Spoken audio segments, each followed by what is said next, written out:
Twilight Gets a Puppy. By TDR. Chapter 57. Brindle Gossip. Epilogue 3. 2 days later, Ponyville. So Twilight's not back yet? Rainbow Dash asked with more than a hint of worry. Nah, Docs wanted to keep her in Canterlot a bit longer to make sure she was recovered enough to return. Spike and Ross came back yesterday, though they went back up to Canterlot again after getting a few things. Applejack offered. They told Pinkie Pie to let us know what was going on and she found me first. Dang, I saw Spike yesterday and he didn't say nothing. Dash pouted. So the poison joke had some side effects. Rarity pondered.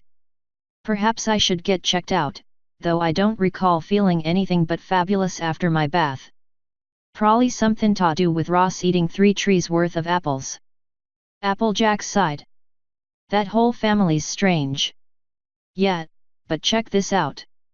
Rainbow Dash pulled a small stack of photos from under her wing showing them to the other girls.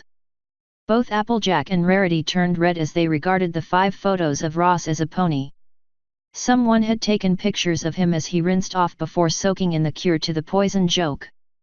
Water clearly rippled off muscle and his amber mane was plastered to his head and back, spilling over his broad shoulders as he stood under the shower. Oh! My! Rarity gasped. Dea! Applejack whistled before whipping her head back and forth. Rainbow, where did you get those? I know, right? Dash grinned. Spike sold them to me yesterday, 20 bits apiece, totally worth it to see him with a wet mane. Just when you think he hits a cap at 11 he goes right up to 12. Dash, what even is your scaling system? Applejack grumbled. And honestly, you're getting a little creepy, no matter how hot he is. It's fine. It's not like I'm gonna do anything with them. Like I told Chui, he's pretty to look at, damn pretty to look at, but he doesn't have wings, so I'm not interested in doing anything. Dash smirked. Any guy I'm gonna hook up with has got to be able to keep up with me in the air. Given how fast you are, you're already setting yourself up to be a old maid, Dashy. Pinkie Pie stated, popping up behind Rainbow Dash. Fluttershy was only a bit behind her. Gah! Dash yelped, her wings jerking and tossing the photos in the air. Fluttershy blinked and reached a wing up to catch one as it drifted down. She took one look at the photo and turned bright red with a thin trickle of blood running from her nose before she passed out in a heap. Dang it, Pinkie! Dash growled, as she snatched her photos back up. I'm glad I packed smelling salts this time. Rarity sighed, digging into her purse. Good thing ya did, cause this mandatory shindig looks like it's about to start. Applejack frowned, looking out across the town hall and the mass of town ponies gathered there. Asterisk. On stage. Thank you all for coming. Mayor Mare sighed, looking at the list before her and the ponies out in the crowd.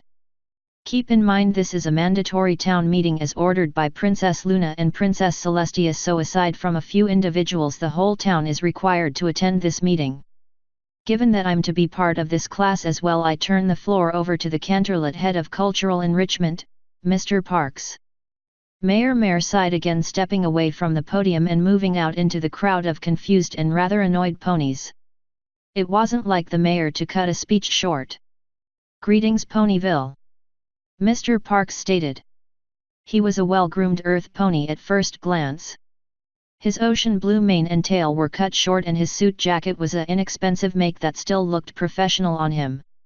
His fur was a dark purple that looked marbled around his limbs and ears, though closer examination showed these to be stripes. Usually this class is only attended by individuals or groups no larger than 10 or so. This is the first time I've had to deal with a whole town, though with this precedent I doubt it will be the last. The stallion tapped a few stacks of paper on the podium. Let me begin by telling you the law. This is not a new law and has been in effect for the last 54 years. No one is allowed to deny service to any individual due to nationality or species without adequate reason if said individual is in need. An adequate reason is something that you can, and likely will, need to argue in court. It could be that the individual is known to be dangerous, or has caused some sort of harm before. Mr. Parks continued. What is not an adequate reason to deny service and shun an individual is because others are doing the same, or because they look, or seem strange to you. It has come to the princess's attention that this town has been doing just that with several of its residents. So she sent my team and I to nip it in the bud now. There was a general murmur of annoyance from the crowd. A murmur that Mr. Parks and the other 5 ponies, and 1 mule scattered around the hall took note of.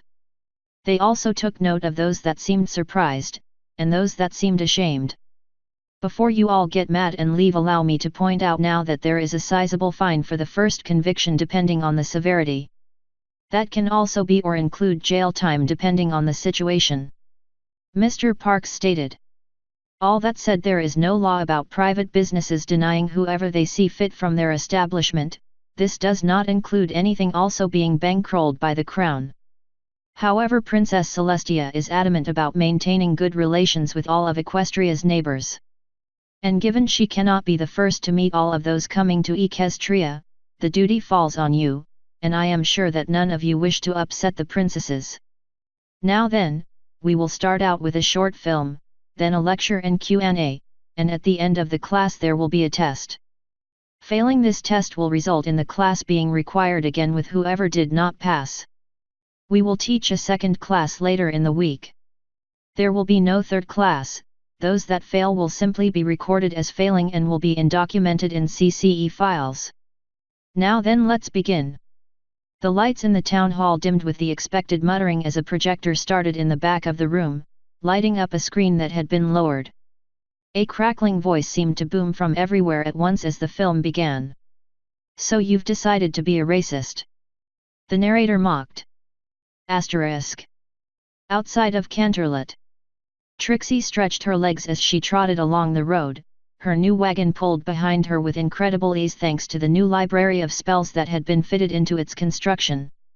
With the insurance money as well as several other payouts from both the parents and Ponyville Town Hall that accounted for lost wages, Trixie had more than enough to make her home even better. Featherweight charms and enough durability and protection spells that the next time it was stomped on by an Ursa, the Ursa would chip a claw. Trixie really hoped there wasn't a next time. Still, to be back on the road was a thrill. She had truly missed this, traveling the land, choosing her own way. Canterlot and the theatre were nice, but this was so much better. She also had plenty of time to work on her stories. There was now a cautionary tale in her bragging involving 2 stupid young colts and how Trixie saved them from themselves with the help of a certain moon dog. It still made her look damn good, but it also warned away anyone thinking of trying the same thing that happened in Ponyville. She also really needed to thank Twilight for dealing with all the fine print. The flutter of wings and a loud thud of something striking her new wagon made Trixie wince. Stopping the cart, she unhitched herself and moved around to the side of it where a grey Pegasus with a blonde mane was just picking herself up off the ground and trying to put letters back in her bag from where the impact had scattered them. Are you all right? Trixie frowned. Oh hey, yeah, I'm fine, I just don't know what went wrong. One minute I'm flying around and the next, wham, cart out of nowhere. The grey-furred Pegasus chuckled. The mare looked up and Trixie noticed her ember eyes were facing 2 different directions. Clearly this was the issue with her flying. Oh hey. I know you. You're the mare whose magic doesn't taste like muffins. The Pegasus smiled. Trixie blinked and sighed, recognizing the grey mare as well. If you say so. Good, I was trying to find you. I've got a letter for you. Derpy explained. A letter? Trixie asked. Yeah, no, that's not it. That's a delivery to Pinkie Pie, the mare muttered, digging into her bag. That's to Raindrops. There's Princess Celestia's well-built, oiled, outdoor, Fancy Stallions Weekly. How'd that get in here? Here we are. The Pegasus offered a fair-sized envelope to Trixie. Trixie took it in her magic, curiously noting that it was from Spike of all individuals. Thank you. Trixie offered as she tore open the letter after the Pegasus had taken off, her delivery done. Let's see here. Trixie muttered, noticing some things in the envelope still, though she pulled out the letter first. To Trixie, after a run-in with something called poison joke, the three of us wound up changing forms. Enclosed is a recipe and a description of the plant so you can avoid it and cure it if you can't. Despite that, I still agreed to help you with Ross. So I am enclosing something that should help with the motivation. Sincerely, Spike. Trixie blinked, before noting a P.S. P.S. All the images included are of Ross under the curse of the poison joke. Have fun. Trixie tilted her head, pulling the photos out of the envelope, looking them over, her eyes growing wider as she took in what Ross looked like as a pony. Woof. Author's note. And thus we have the conclusion of the Brindle gossip episode. All that said, I am going to attempt the Discord AMA this weekend. Details are in my latest blog post. Next up, Swarm of the Chihuahua. End author's note. End chapter 57. Brindle gossip. Epilogue 3.